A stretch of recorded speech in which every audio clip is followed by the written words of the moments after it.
السلام عليكم ورحمة الله وبركاته. الحمد لله وكفى وسلام على عباده الذين اصطفى. أما بعد فأعوذ بالله من الشيطان الرجيم. بسم الله الرحمن الرحيم. ولا تقولوا لمن يقتل في سبيل الله أموات بل أحياء ولكن لا تشعرون.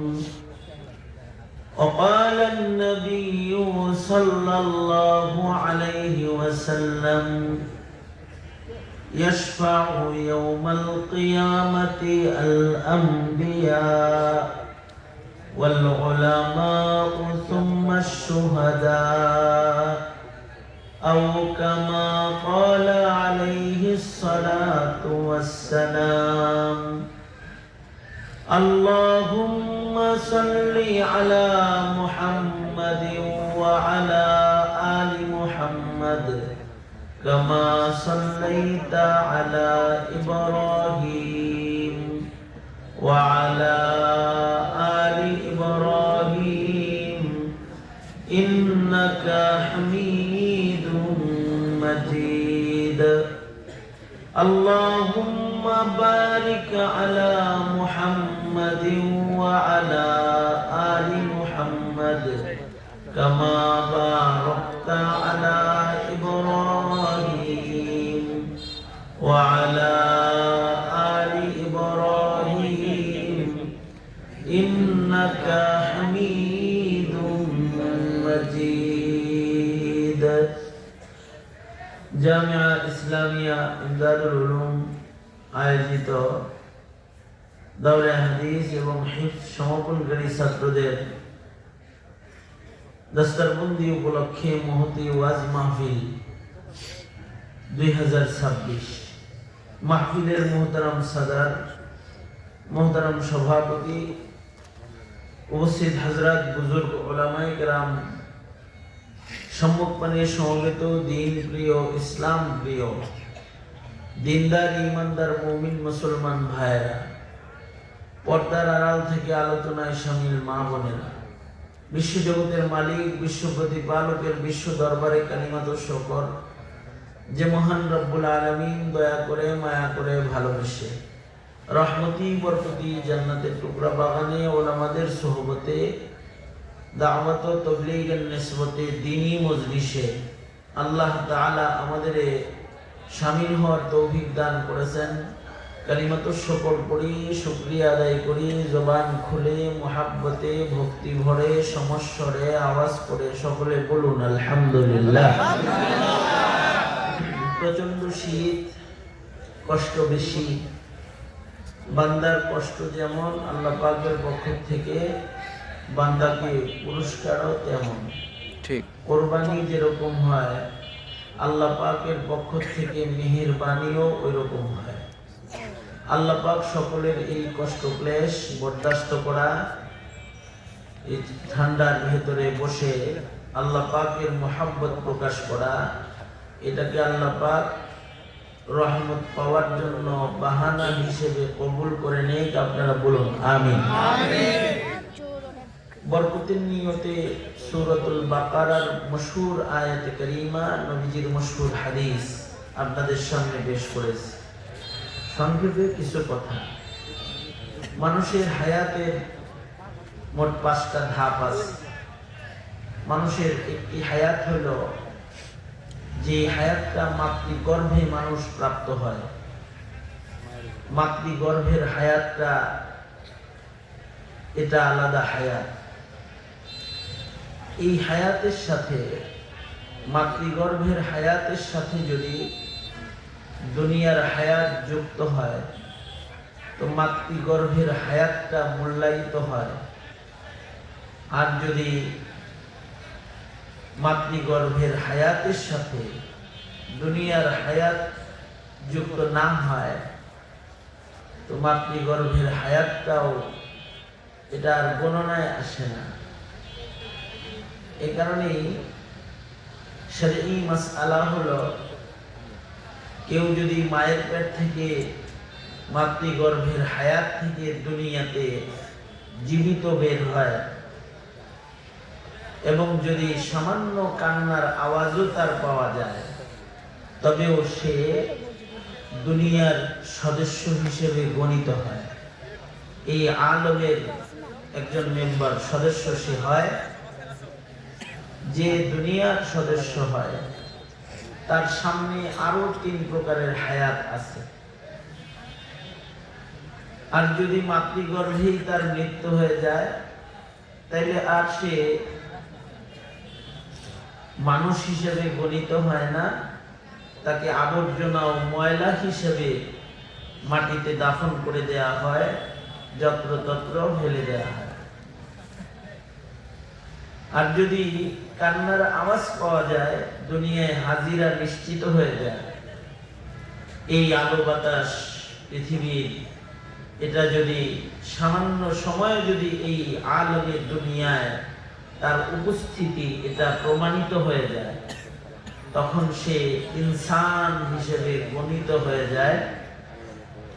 তার একটা নাম রাখা হয়, তাকে কাফন পরানো হয়, তাকে ওযু গোসল করানো হয় এবং তাকে আতর, গোলাপ, সুরমা দিয়ে, কর্পূর দিয়ে সুসজ্জিত করা হয় এবং আলমে বরজখের মেম্বার হিসেবে তাকে ওখানে পাঠানোর জন্য দুনিয়ার সদস্যরা, দুনিয়ার মানুষ তার হক আদায় করে তার জানাজার নামাজে অংশগ্রহণকারী হয়। মুসলিম ভাই ভাই হিসেবে তার একটা হক, মরে গেলে জানাজা পড়া, এই জানাজা আদায় করা হয় এবং তাকে সুন্নত তরিকায় মিল্লাতে ইব্রাহিমের উপরে তাকে দাফন করা হয়। তবে এই মায়ের পেটের যে হায়াতটা, এইটাও নির্বাচনকারী, নির্ধারণকারী আল্লাহ তাআলা। এইখানেও কে কয়দিন থাকবে এটা আল্লাহ জানেন। কেউ 7 মাস পরে দুনিয়াতে চলে আসে, কেউ 8 মাস পরে দুনিয়াতে চলে আসে, কেউ 9 মাস লাগে, কেউ 10 মাস 10 দিন লাগে। এই জায়গার হায়াত ও নির্ধারণকারী কে? আল্লাহ তাআলা। কাউকে যদি বেশি সময় মায়ের পেটে রাখেন তো সে মায়ের পেটের হায়াত লম্বা পায়। কাউকে যদি মায়ের পেট থেকে তাড়াতাড়ি বের করে আনেন, তার মায়ের পেটের হায়াতটা ছোট হয়ে যায়। কাউকে কাউকে 10 মাস 10 দিন রাখেন, আবার কাউকে চোখ ফুটার আগেও বের করেন। তখন তাকে হসপিটালে চিকিৎসাধীন অবস্থায় চক্ষু ফোটা পর্যন্ত নির্ধারিত একটা পরিবেশে তাকে আইসিইউতে রাখা হয়। আর যদি এখান থেকে বাইর করে দিতে হবে, আর যদি আর একটু ভালো অবস্থানে আসে তো তখন সে এসেই মায়ের কোল পেয়ে যায়। এটা নির্ধারণকারী আল্লাহ। আশ্চর্য, আল্লাহ পাক কাউকে কাউকে আরো লম্বা সময়ও মায়ের পেটে রেখেছেন। এইলা বলা হয় ইমাম শাফিঈ রাহমাতুল্লাহি আলাইহি মার পেটে 2 বছর ছিলেন। সুবহানাল্লাহ। আগামীকাল বললেন সুবহানাল্লাহ। আপনাদের বাড়ির পাশে আরো কিছু 2 বছর ছিল না? ঠিক কথা বললেন। বলা হয় ইমাম শাফিঈ মায়ের পেটে কত বছর ছিলেন? 2 বছর। আরেকটা সুবহানাল্লাহ বলার সুযোগ আছে। এবং আরো বলা হয় যে ইমাম শাফিঈ রাহমাতুল্লাহি আলাইহির মায়ের পেটে 2টা দাঁত হয়ে গেছিল। সুবহানাল্লাহ। হানাফিয়ারা যখন এই সমস্ত আলোচনা করে তখন বড় মজা লাগে আর বলে ইমাম শাফিঈ, ইমামে আযম আবু হানিফা রাহমাতুল্লাহ আলাইহির ভয়ে দুনিয়ায় আসে নাই, পরে আসছে। এগুলো একটি ফিকহি মজার আলোচনা হয়। তো মুহতারাম হাজিরিন, এই যে মার পেটে 2 বছর থাকা, 1 বছর থাকা, 8 মাস থাকা, 6 মাস থাকা, মৃত বের হওয়া অথবা জীবিত বের হওয়া সবকিছু করেন কে? আল্লাহ তাআলা। মায়ের পেট থেকে যখন দুনিয়ায় আসলো তখন সে আলাদা আরেকটা হায়াত এবার তার শুরু হলো। এই হায়াতটাও কার কয়দিন হবে এটা নির্ধারণকারী কেউ কান্না কইরা মুহূর্তের ভেতরে জন্ম নিয়েই মরে যায়, কেউ শৈশবে মারা যায়, কেউ কৈশোরে পদার্পণ করে, কেউ যৌবনে পদার্পণ করে, কেউ বার্ধক্য ছুঁয়ে যায়, আবার কেউ বার্ধক্যর উপরে আরো লম্বা হায়াত পেয়ে যায়, যে এক সময় সে মরণের ইন্তজার করতে থাকে কিন্তু তার মৃত্যু হয় না। তাকে এইখানে লম্বা হায়াতটাও দেন কে? জোরে বলে আল্লাহ তাআলা দান করেন। দুনিয়ার হায়াতটা যার যত পুত পবিত্র হয় তার জান্নাত তত আসান হয়। দুনিয়ায় হায়াত পুত পবিত্র হইল তাদের যারা বালেগ হওয়ার পূর্বেই মরে যায়, এদের কোনো গুনাহের আমলনামায় গুনাহ লেখা হয় না। বালেগ হওয়ার পরে মানুষের আমলনামার লেখালেখি শুরু হয়। এ কারণেই যারা একেবারে শিশু অবস্থায় মারা যায় এরা আমলনামা যেহেতু পুত পবিত্র, তারা পবিত্র অবস্থায় বর্জ্য হয়ে গেছে, তারা পবিত্র অবস্থায় হাসরে দাঁড়াবে, তারা পবিত্র অবস্থায় বিনা হিসাব আল্লাহর জান্নাতে প্রবেশ করবে। সুবহানাল্লাহ। এই কারণে হাকিমুল উম্মত মুজাদ্দিদুল মিল্লাত শাহ আশরাফ আলী থানভী রাহমাতুল্লাহি আলাইহি তিনি বলেছেন, কারোর যদি শিশু বাচ্চা মরে যায়, বালেগ হওয়ার আগে যদি কারোর বাচ্চা মারা যায়, তাইলে তোমরা হাই হতাশ করবা না, কান্না তো আসবে। মা বাপ হিসেবে সন্তান হারাইলে বেদনা লাগে, কান্না হয়, কিন্তু প্রলাপ গাইবা না, কারণ এই সন্তানটা তোমার জন্য বিরহের কারণ হইলেও এটা রহমতের সামান, যে এই সন্তান তোমাকে মা বাবাকে ছাড়া আল্লাহর জান্নাতে ঢুকবে না। এই সন্তানটা বিনা হিসাব জান্নাতে যাবে এবং পিতা মাতাকে সাথে নিয়ে আল্লাহর জান্নাতে প্রবেশ করবে। এই কারণে কিছু কিছু মানুষের অনেকগুলো বাচ্চাও ছোটবেলায় মারা যায়, তো তখন শ্বশুর শাশুড়িরা অনেক সময় এই বউকে ভর্ৎসনা করতে থাকে, একটা কপাল পোড়া ধৈর্য ছেলের বউ বানায়, এটা খালি বাচ্চা মরে, এটা কোন কপাল পোড়ার ঘরের কপাল পোড়া আনছি আল্লাহ জানে। এই সমস্ত কথা শ্বশুর শাশুড়ির মুখে এসে যায়।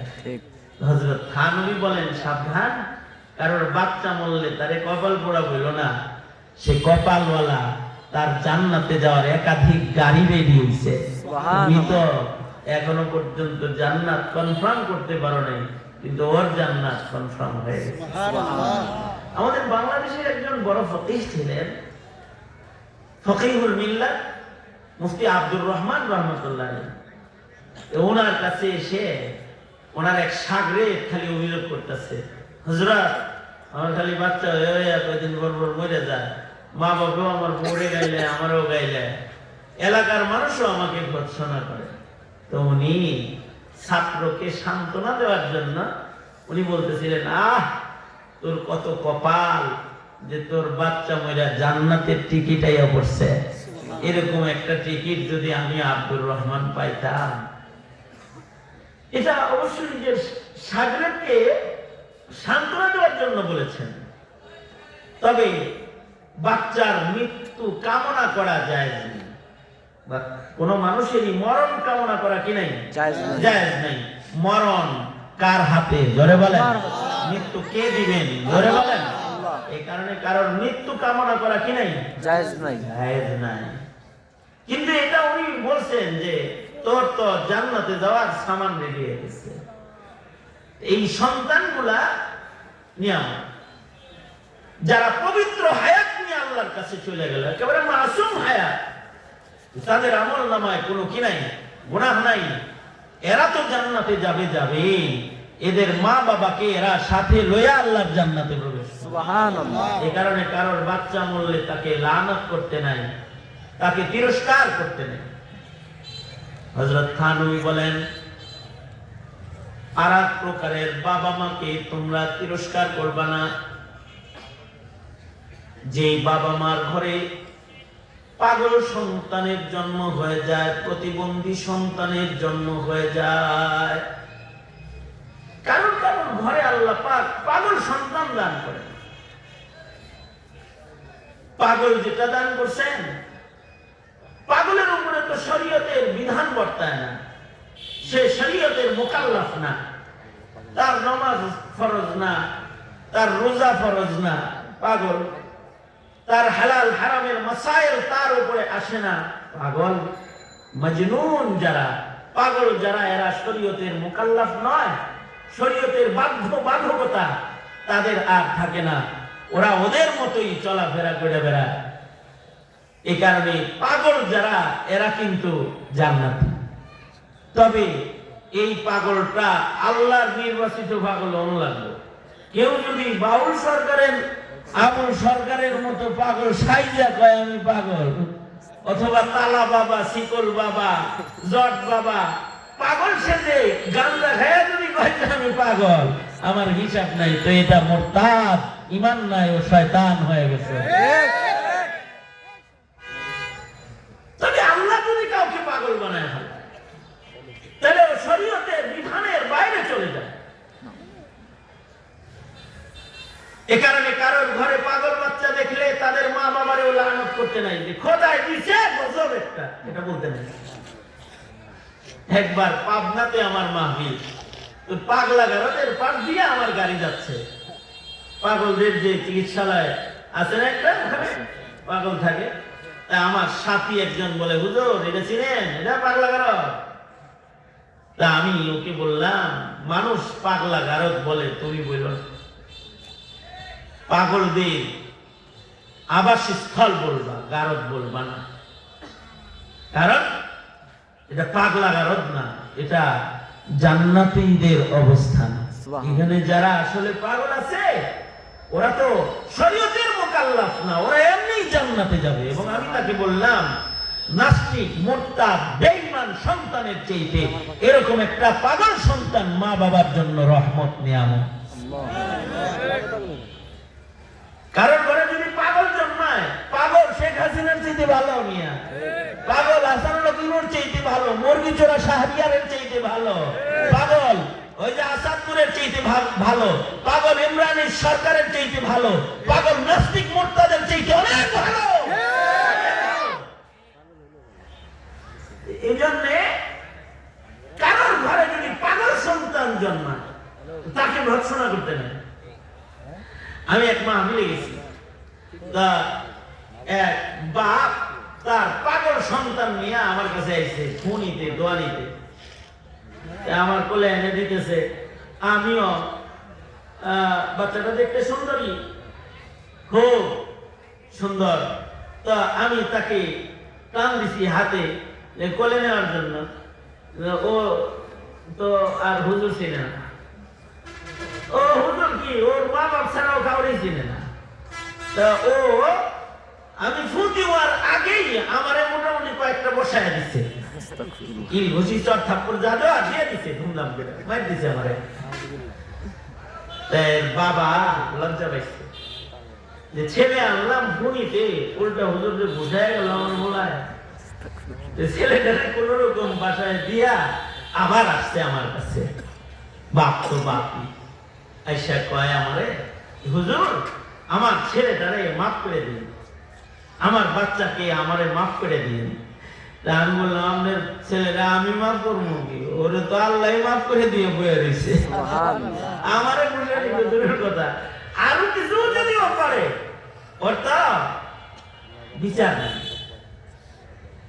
এ কারণে দেখবেন অকারেন্স করে অনেকে কয় আমার মাথা ঠিক ছিল না, এমনকি অ্যাডভোকেটরা শিখিয়ে দেয় অন্যায়কারীকে, বলবি যে মাথা ঠিক ছিল না, আমি পাগল, তাইলে তোর কমাস কম মানে ফাঁসি হইব না, অন্য কিছু হইতে পারে, শাস্তি, বেঁচে যাবি, মৃত্যুদণ্ডের থেকে বেঁচে যাবি।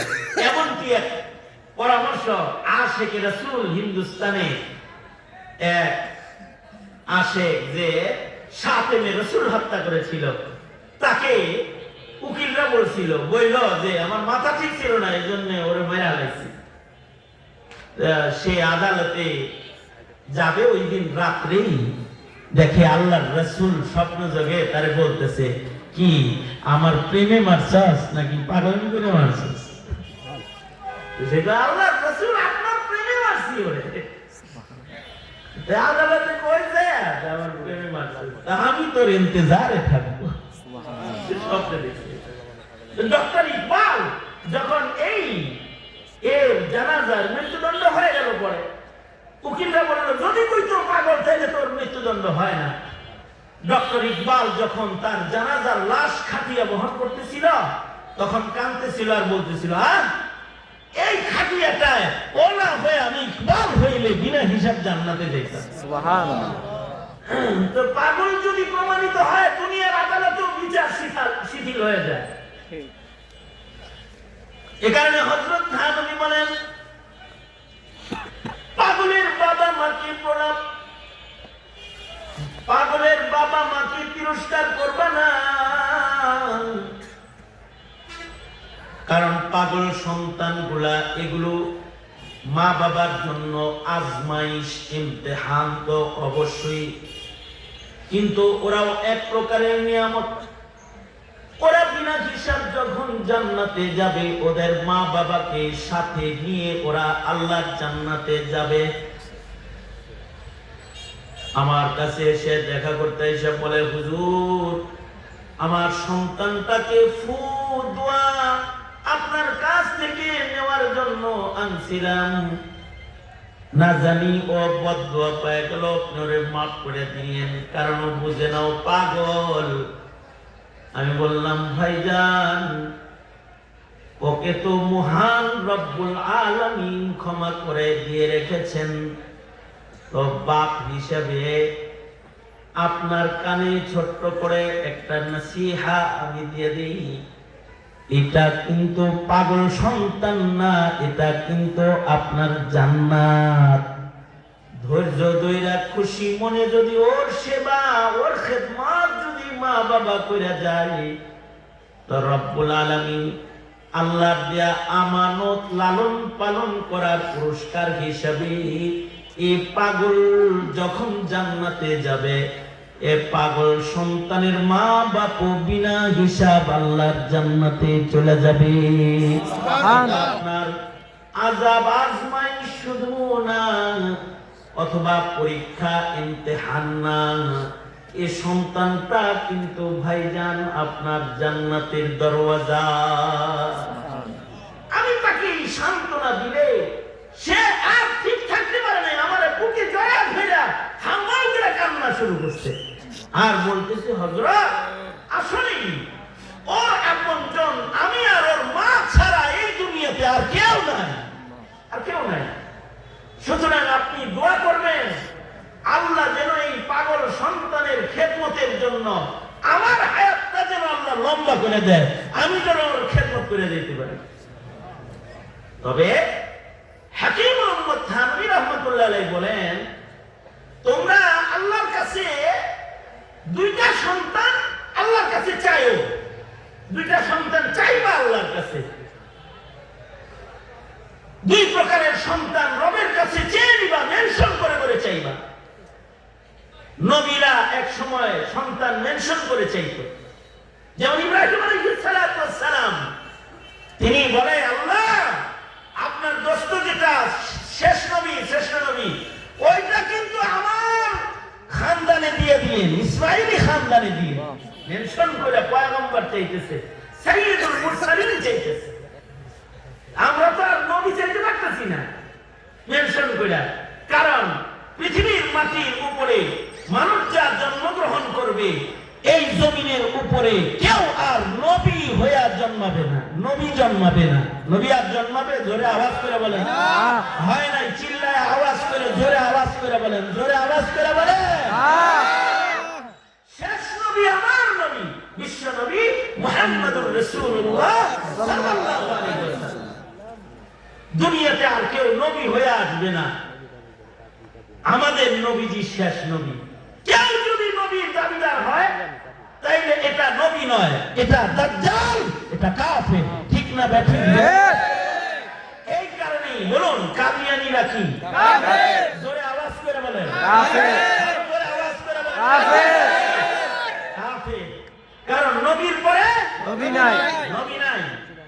কাদিয়ানীরা কাফের, কাফের, কাফের। কাদিয়ানীরা কাফের, কারণ আর নবী হবে না। সুতরাং নবী তো পাওয়ার দোয়া করেন দেব না। তবে হযরত থানবী বলেন নবী আসবে না, কিন্তু নায়েবে নবী জমিনে আসবে।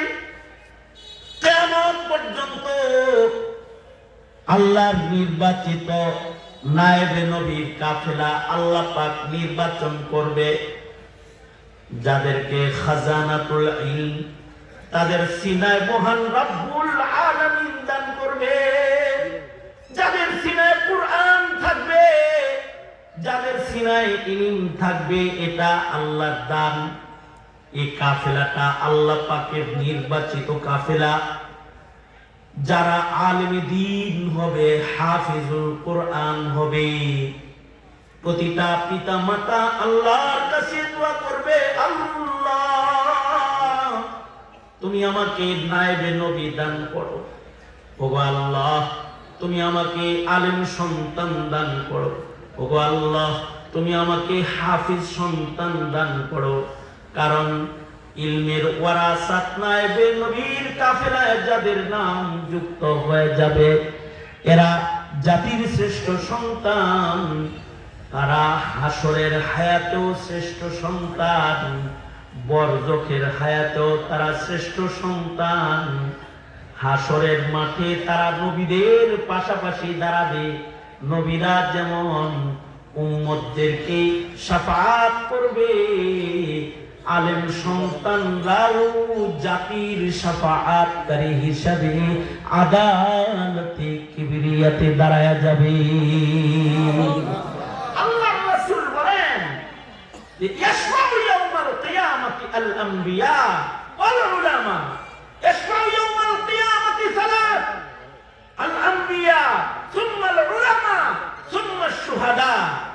হাসরের কঠিন ময়দানে তিন কিসমের মানুষ আল্লাহর আদালতে শাফাআতকারী হিসেবে দাঁড়াবে। এক নাম্বার হলো নবীগণ, তারা দল দল উম্মতকে শাফাআত করবে। নবীদের শাফাআত যেমন বিস্তৃত প্রশস্ত, ওই রকম নবীদের শাফাআতের পাশাপাশি কিয়ামত পর্যন্ত নবীর আনেওয়ালা উম্মতের মধ্যে নায়েবে নবী যারা, তাদের শাফাআত হবে বিস্তৃত, অনেক প্রশস্ত। আলেমরাও অসংখ্য অগণিত মানুষকে শাফাআত করবে। না জানি হযরত আবু হুরায়রা তার ইলমের দ্বারা উপকৃত কত মানুষকে শাফাআত করবে। না জানি আব্দুল্লাহ ইবনে উমর কত মানুষকে শাফাআত করবে। না জানি আফকাহুস সাহাবা আব্দুল্লাহ ইবনে মাসউদ কত মানুষকে শাফাআত করবে। না জানি আব্দুল্লাহ ইবনে আব্বাস তার ইলম দিয়া উপকৃত কত মানুষ যেন আব্দুল্লাহ ইবনে আব্বাসের শাফাআত তারা ময়দানে মাহশারে পায়। না জানি হানাফি মাযহাবের ইমাম, ইমামুনা ইমামুদ দুনিয়া, ইমামে আযম আবু হানিফার অনুসারী হিসেবে কত সাধারণ জাহেল মানুষকে আল্লাহ যখন জিজ্ঞেস করবে এইটা এমনি আমল করছিলি কেন, সে বলবে আল্লাহ আমি হানাফি মাযহাবের লোক ছিলাম। আল্লাহ তাআলা ইমামে আযমের শাফাআতে না জানি ওই দিন এমন কথার পরে কত মানুষকে শাফাআতের সুযোগ খুলে দিবে। সুবহানাল্লাহ। না জানি ইমাম বুখারী, ইমাম মুসলিম, ইমাম তিরমিজি কত মানুষকে শাফাআত করবে। না জানি এই জমিনের যারা দ্বীন শিখেছে উলামায়ে উম্মতের কাছে, এই আলিমুল উলামার কাছে শাফাআত না জানি কত মানুষ পাবে। ময়দানে মাহশারে এমন তো হইতে পারে সাধারণ পাবলিক হাসরে দাঁড়াইছে আর আল্লাহ বলবে এই মাসআলাটা কই পাইছিলি রে, তখন যদি এটা কয় যে এটা মুফতি গুগলটা আমার খাতুমের কাছ থেকে শিখছি, তাইলে তো শাফাআত শেষ।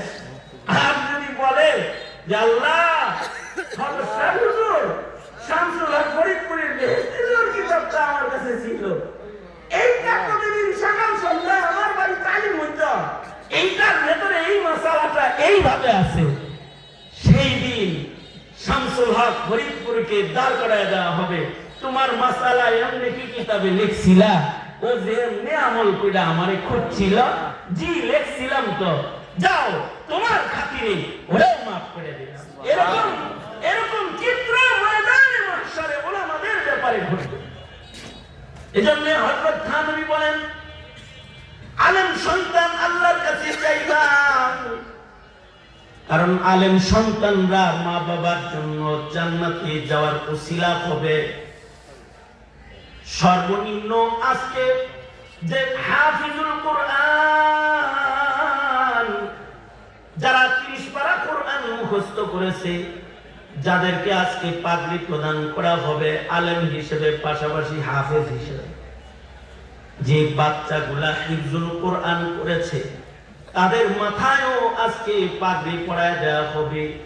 নবীজি বলছেন, এরকম একজন হাফিজুল কোরআন, যে 30 পারা কোরআন মুখস্থকারী, ময়দানে মাহশারে একজন হাফিজুল কোরআন কমপক্ষে 10 জন এমন মানুষকে শাফাআত করে আল্লাহর জান্নাতে প্রবেশ করাবে।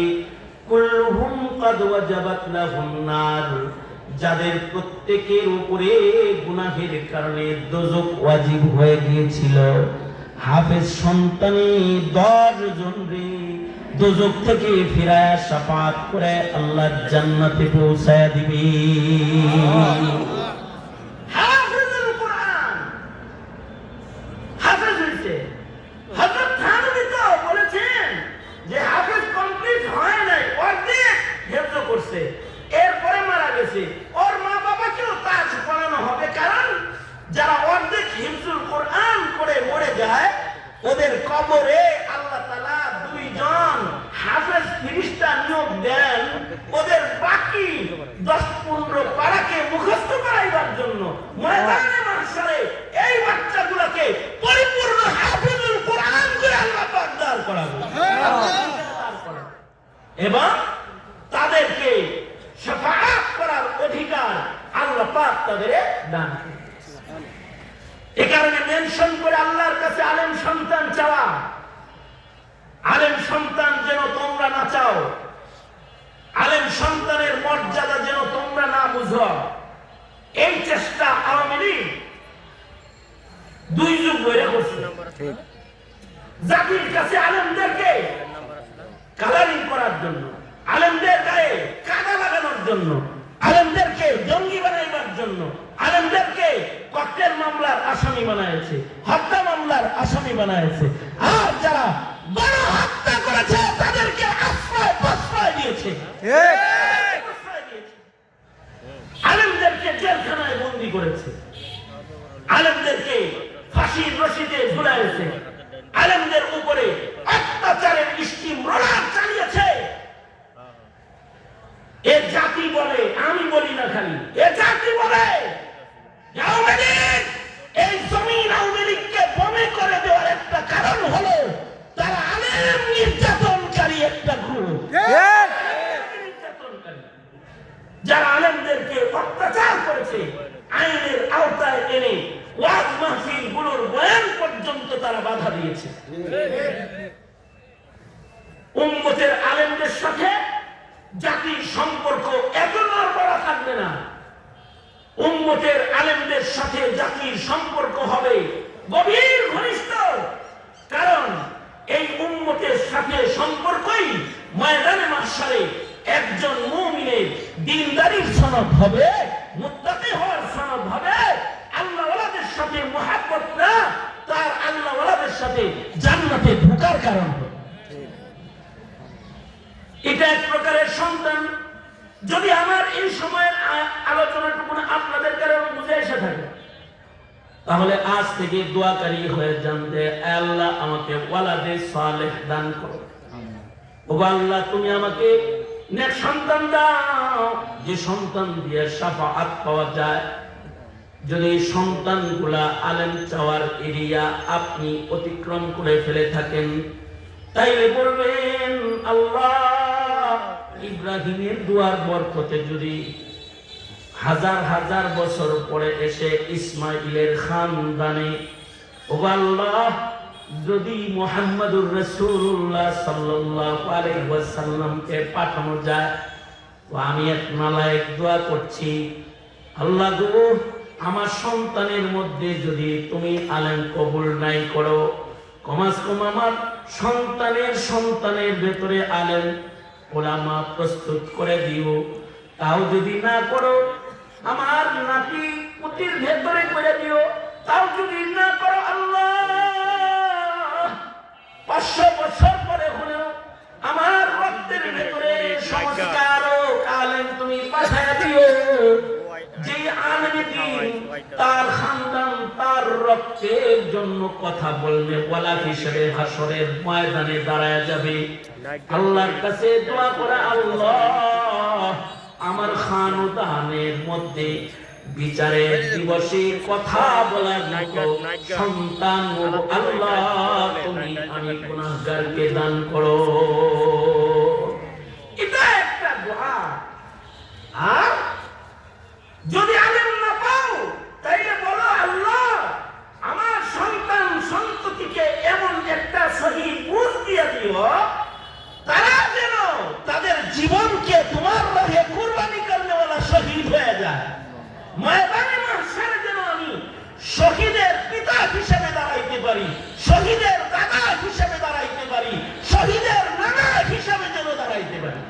কারণ ময়দানে মাহশারে নবীরা যেমন শাফাআত করবে, আলেমরা যেমন শাফাআত করবে, উম্মতের শহীদরাও ওই রকম শাফাআতকারী হবে।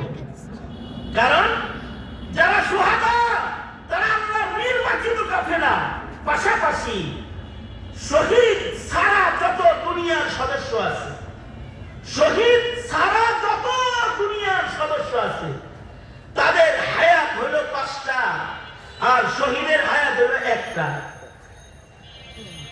যারা শহীদ না হয় তাদের দুনিয়াতে মৃত্যু হয়। দুনিয়াতে মৃত্যুর পরে মৌতের যন্ত্রণা পোহাইতে হয়, সাকারাতুল মৌত তাদের দুয়ারে হাজির হয়ে যায়। আর বর্জ্য খেয়ে যাওয়ার পরে তাদেরকে পুনরায় আবার একটি হায়াত দেওয়া হয়। কারণ মুনকার নাকির তারা এসে সওয়াল জবাব করবে, এর আগে বর্জ্য খেয়ে একটা হায়াত তাকে দান করা হয়। এই হায়াতে হয়তো তাকে এটা শুনতে হয় যে মান রব্বুকা ওমা দীনুকা ওমান হাযার রাজুল, অথবা তার কানের কাছে এসে ফেরেশতারা বলতে থাকে, থাক সওয়াল জবাব তোমার লাগবে না, নাম কানাউমাতিল আরুস, বাসরের ঘুম তুমি ঘুমায়া যাও, তোমার বর্ষকের হায়াতের ঘুমটা ইসরাফিলের বাঁশি বাজার মাধ্যমে ভাঙবে, এর আগে ভাঙবে না, ঘুমাও। আর বর্ষক থেকে যখন হাসরের ময়দানে দাঁড়াবে, হাসরের ময়দানের এক একজনের হায়াতের রং এক এক রকম হবে।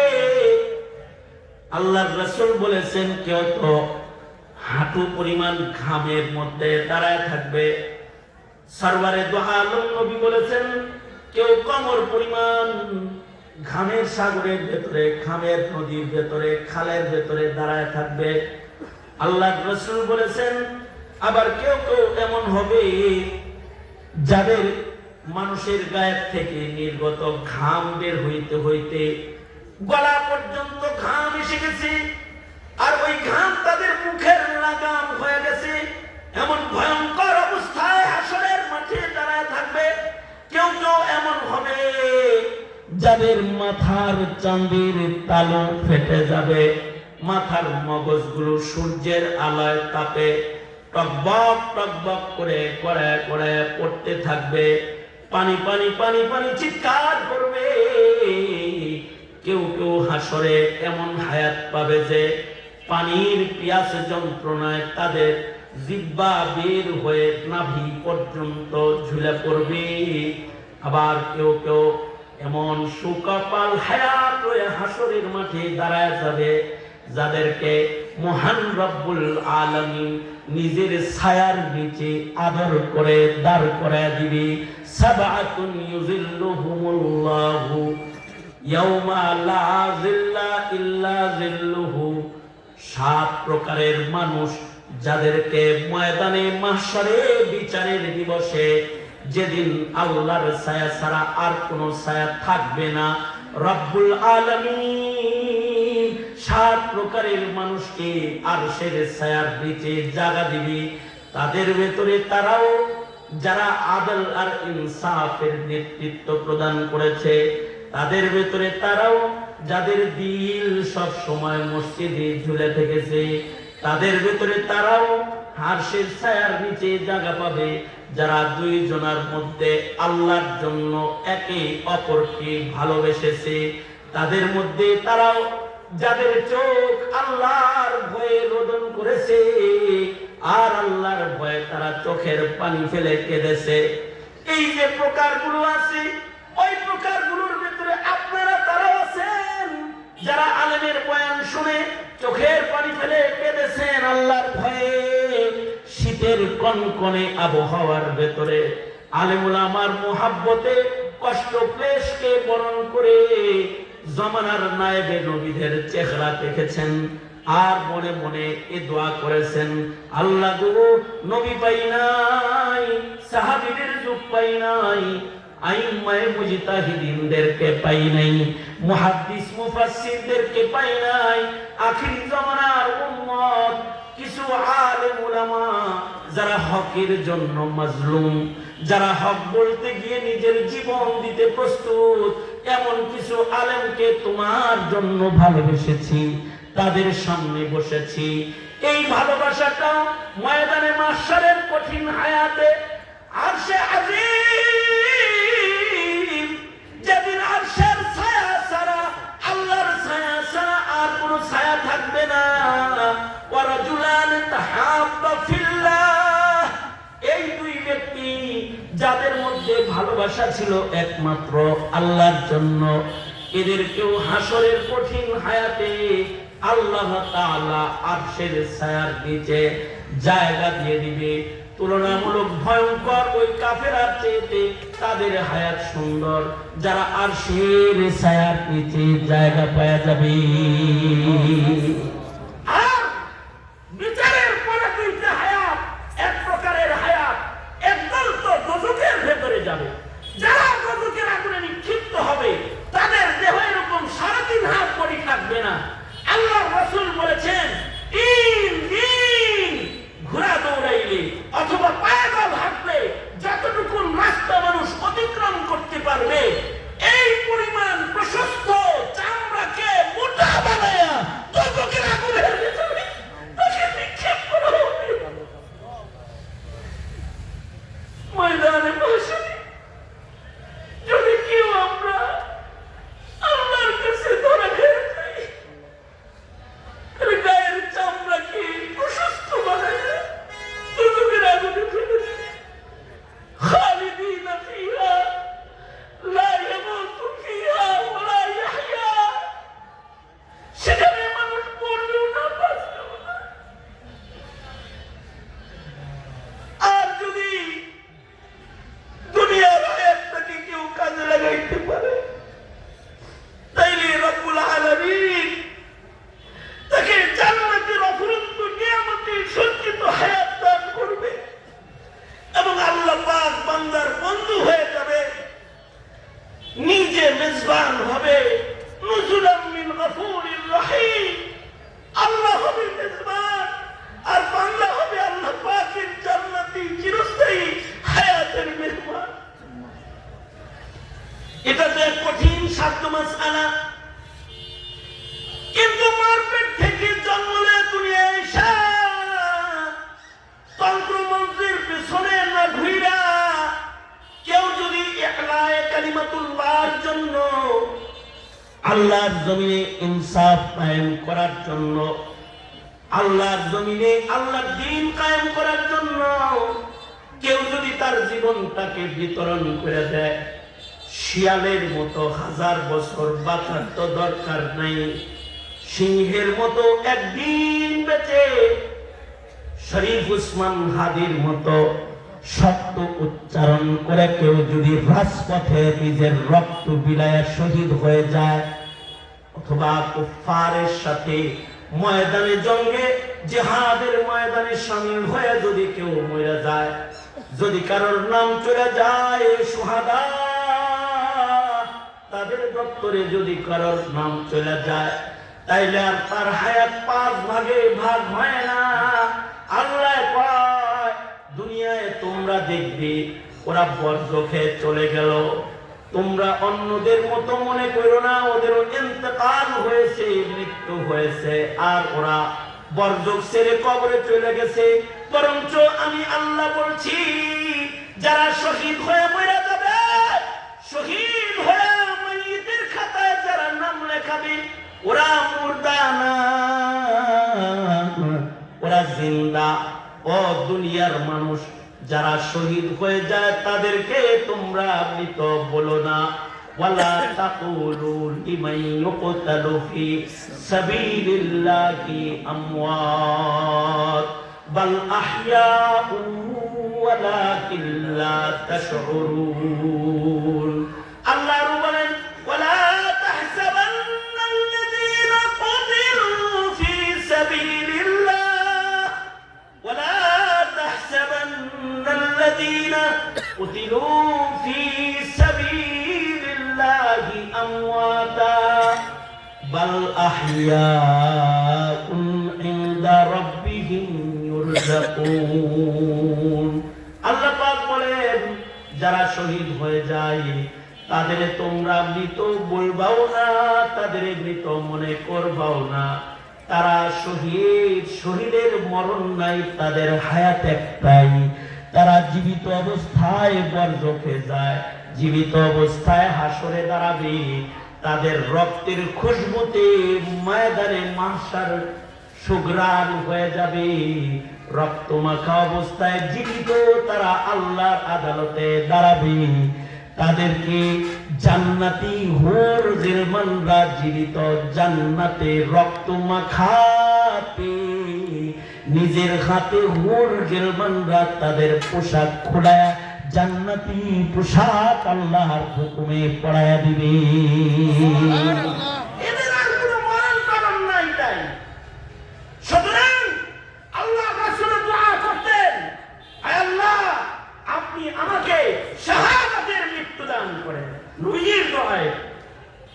সুতরাং নিজের জীবনে শাহাদাতের তামান্না রাখো, বাতিলের মোকাবেলায় হক জিন্দার জন্য উলামায়ে দ্বীনদের আহ্বানে, যদি খতমে নবুয়ত প্রতিষ্ঠায়, নাস্তিক মুরতাদের বিচার প্রতিষ্ঠায়, এই জমিনে জুলুমের শাসন নির্যাতনকে বন্ধ করে ইনসাফ কায়েমের প্রতিজ্ঞায় যদি রাজপথে কাউকে হাদি হতে হয়, কাউকে আবু সাঈদ হতে হয়, কাউকে যদি শহীদদের খুনের রক্তের পেয়ালাকে চুম্বন করতে হয়, কাউকে যদি আল্লাহর পক্ষ থেকে জীবন্ত বীর হিসেবে বীর সেনানীর খাতায় নাম লেখায় জমিনে দাঁড়াইতে হয়, রাজি থাকার নাম ইমানদারি।